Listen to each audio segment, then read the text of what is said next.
Oh, buddy, you guys are in for a treat today. This is quite possibly one of my most favorite live seller calls that I've ever had. But I'm going to preface that by saying it's not a close, all right? But it's about the process, it's about the questions that are asked, and also the spicy seller on the other end of the line, all right? She's amazing. But I tell people all the time that we will be a Hall of Fame wholesaler, one of the greatest of all time, make more money than we know what to do with if we could close 10% of our leads, which means we fail 90%. However, you have to get great at solving sellers' problems, asking open ended questions, listening and reacting, and falling in love with the process, not the results.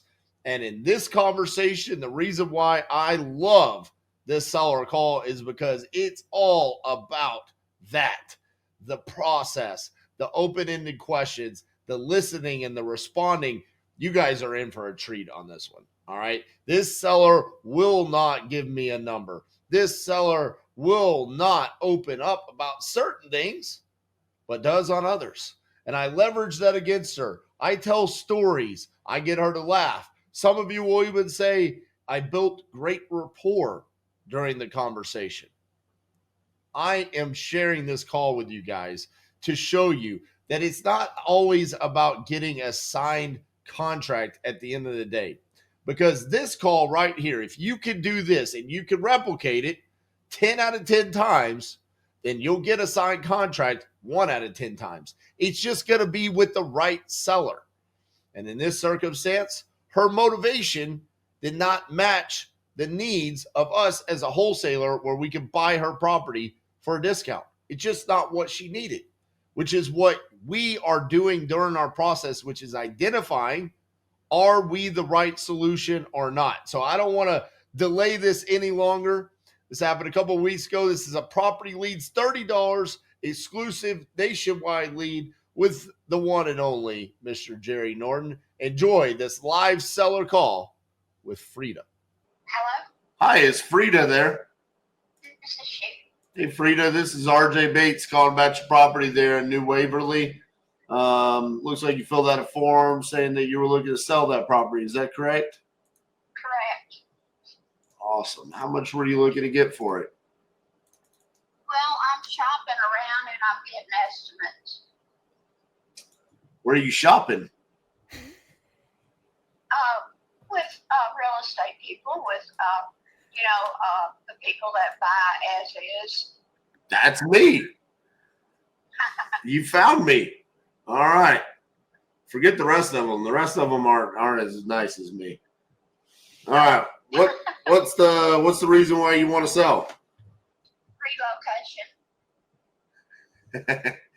All right. Where are you going? New York. Oh, wow. It's not often we hear people from Texas going to New York. It's normally the opposite way. I know. I know, and I would prefer it that way. But I have a fiance in New York and he's situated in New York, so he wants me to come there. All right. Well, what's the time frame and you want to get up to New York? Well, I'd like to sell within 90 days. 90 days? All right. Uh-huh. Now, you said you want to talk to a bunch of us as-is investor types. Right, yeah. Why is that? Well, I'm shopping. Well, I mean, why do you want to talk to the as-is? Does that mean there's something wrong with the property? Well, it's just need here, and I need a lot of help. So this place needs some cosmetic and a little bit of repair probably, and so I just don't think I can do all this by myself. Understood. Well, let me ask you another way. I asked you one way. If you could get all of your hopes and dreams, what would that look like? 90 days, you move to New York, How much money in your bank account? Well, I still owe $30,000 on this place, Okay. and so I've got to get above. I want to get way above that, as much as I can possibly get. Of course, anybody would. So we got to pay the 30,000 off and put some money in your pocket. Yeah, I'm on 1 acre, and it's a small house, 2-1. They had to take the back porch off and the front porch off. I had some work done with septic, and they had to empty it out, and after 25 years, I was here 25 years, and I never did have it emptied. So we didn't know where it was, so we found it under the back porch, and that's taken care of. And I have a beam, a temporary pier beam on the front, and they had to remove the front porch to get to that. And they've got a temporary one in there, and they said they were coming back to do a better one. So some of the siding is off too. So, and the kitchen floor needs the surface replaced. My son put that, it looks like wooden floors, but it's not the real planks. Right. Yes. So he put that on, and I spilled too much water in the kitchen, so it kind of ate that up a little bit. Quite a bit. So that needs replacing or something. And because the little board things kind of came up. And the bathroom floor also needs that replaced in there.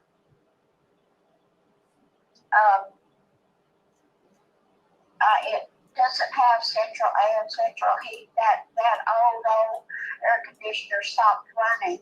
So I've got a window unit in the living room, and I bought a smart heater in the living room also. Okay. And the acreage in the back is wooded and with undergrowth. So I got trees all over. You got trees. All right. And it's right on the highway. There's neighborhoods. There's brand new neighborhoods. They're clearing all the land, or too much of the land, I think. And they're putting brand new neighborhoods. We've got a lot of brand new houses out here, and we've got some new stores out here. So I'm 2 doors up. You looking this up? No. I can't. New Dollar General, got trees. All right. And down on the corner they have a brand new, real big service station, and they have one service station that's in store that's been here for years. It's smaller than the new big one, but it's getting civilized out here. I'm in the forest, and I hate to see them clearing so much land. I know it's crazy how many new houses they're putting around you. I mean, they're just clearing the land. I know. They're cutting too many trees, and the traffic is really getting a lot more than we used to have. Well, we used to not have so much, but now we do. Right. Let me. What did you say your name is and your company? My name is RJ Bates, and my company is Titanium Investments. And I am Titanium Investments. Yes, ma'am. and I am the owner. That's great. It's good to be the owner. It is. Some days. Some days it's not. I get that. Yeah. All right. I want to ask you a question. If I were to make you an offer today and it was a good one, would you accept it? Well, I can't answer that until I know what it is.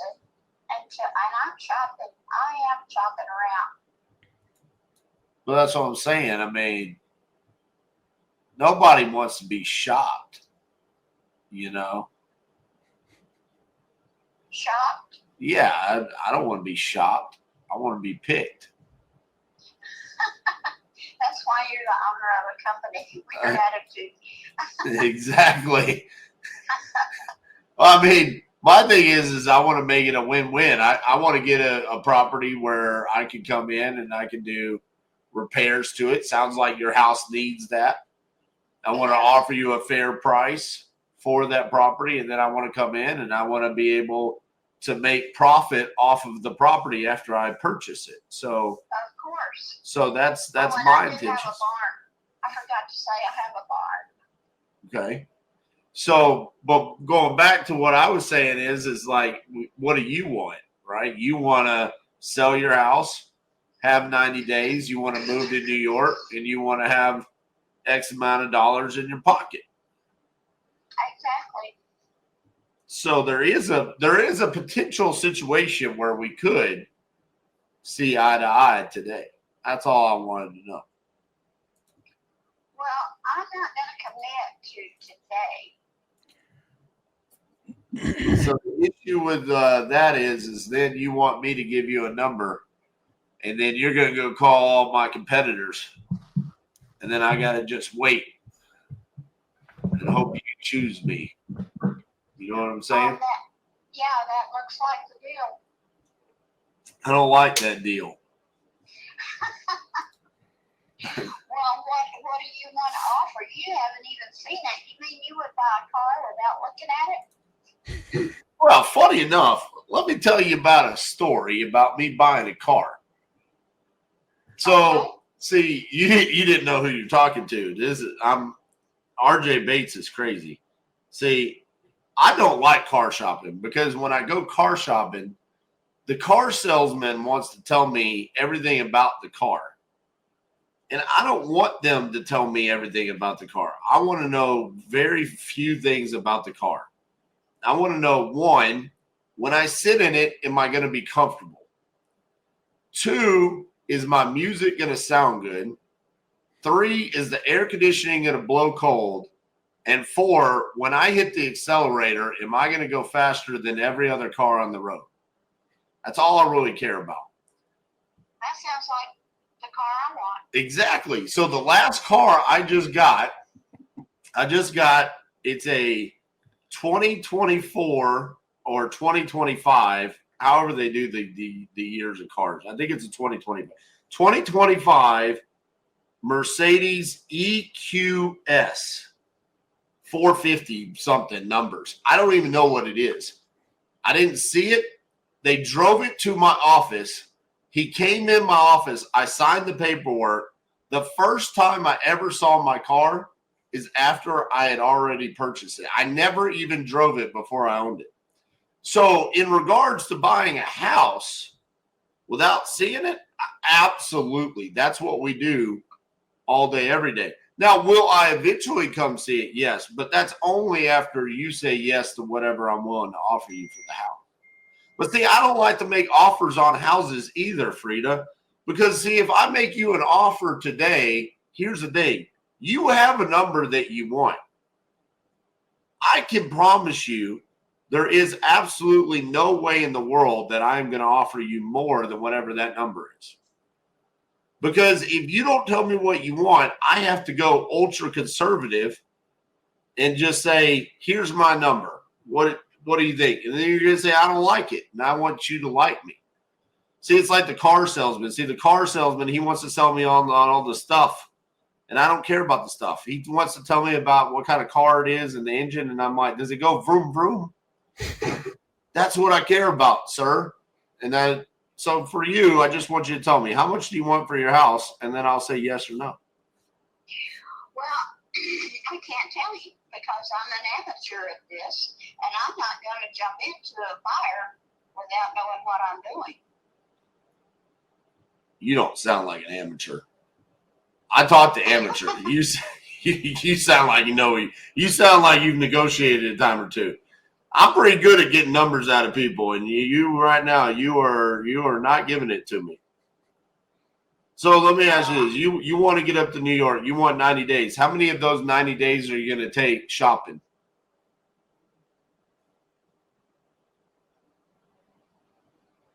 Well, I don't know. What do you mean? Well, I may not be. I'm not going to be shopping every day. I see. How many people are you going to shop with? I don't know. I do have a list. You have a I've list? talked to some of them. A list, yeah. I've talked to some of them already, but nobody's given me a number yet. Probably because you haven't given them a number. Well, no, I haven't given them a number. You should start playing the game differently. This is how you should do it, Frida. You should call up people and say, my name's Frida. I want to sell my house. And I want $150,000 for my house.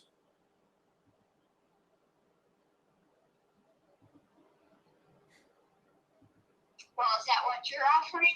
Absolutely not. I already told you I'm going to be super conservative. You owe 30 and I'm going to offer you 35,000. But see, you should have told me 150,000 because then I would have been a much higher offer. But you forced me to say 35,000. Well, then we can't work. Boy, now it's your turn to tell me the number you want.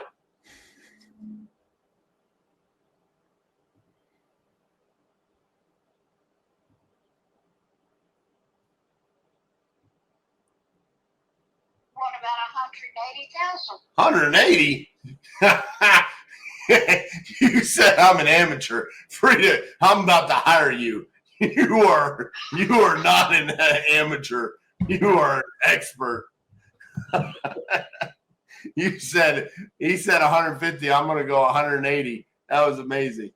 No, I don't think I can do 180. It's just mainly because of these new builds that are going on around you.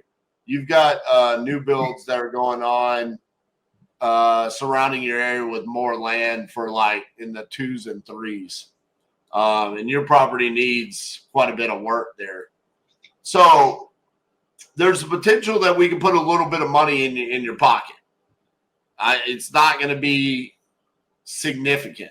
You know, I mean, that's. Well, I don't want just a little bit of money in my pocket. How much money do you need? Money. What is big money? Big money is different to everybody. Well, what about 150,000? In your pocket? No, not well, no. That's 120 in your pocket because you said you owe 30, right? I mean, I just don't think the property's worth that much.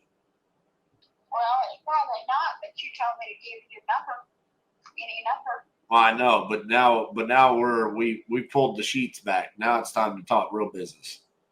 Like we got to get down to it. I mean, what's like the real number that you need to go to New York with? Well, I want to call him and talk to him. The boyfriend? Yes. All right. The fiance. All right. Call the fiance, see what he thinks. But realistically, I mean, I think for me personally, I mean, it would be well below $100,000. How well? I mean, talk to the fiance, see what he thinks. But I think y'all really need to come to have a come to Jesus meeting about how much money do we need in our pocket on top of the 30,000. That's what I would be focused on. He's buying a 2-story house there, not too far from New York City. So every bit counts. Yeah. Toward that. Right, but it has to make sense to the buyer as well, right? It can't just be about your needs. It has to be about the needs, and then also the realization of what you actually own. Yeah, it has to make sense. I agree. Yeah, because your property was built in the 1970s? Yes, I believe so. Yeah. 1970s. It's small. It's on a busy road. It's got an acre, but there's more land out there. So it's just got to make sense. It's going to turn commercial. Your property? And I've got I have a neighbor on both sides of me, and if they sell, then that's going to be quite a chunk if they could put it together. But I have no idea what their plans are. Yeah, but I mean, again, from an investor standpoint, we can't buy based off of speculation. We have to buy based off the facts that exist. Yeah, true. So, well, talk to your fiance and see what he says, and then you've got my phone number. Feel free to call me back, okay? Well, I don't have it. Well, it's on my phone, okay? Yes, ma'am. All right. All right, Frida. Thank you so much. Mr. Bates. You're welcome. All right. Bye-bye. Well, that was fun. Not very fruitful. That was my favorite. That was my favorite seller of all time. She was so sharp. She was pretty spicy there. I have to hand it to her. When she came back with the 180, that was shocking. Well, you're the owner. Yep. That was good. I just love, RJ, that you have fun with this. Guys, if you're not having fun doing this, then it's all stress. It's all high pressure that you put on yourself. And, what a great way too, RJ, to practice, a seller that's being difficult. That's a great opportunity to practice how you would overcome objections. Yeah. Try things out, challenge things. You did some really creative things to try to get her to loosen up and get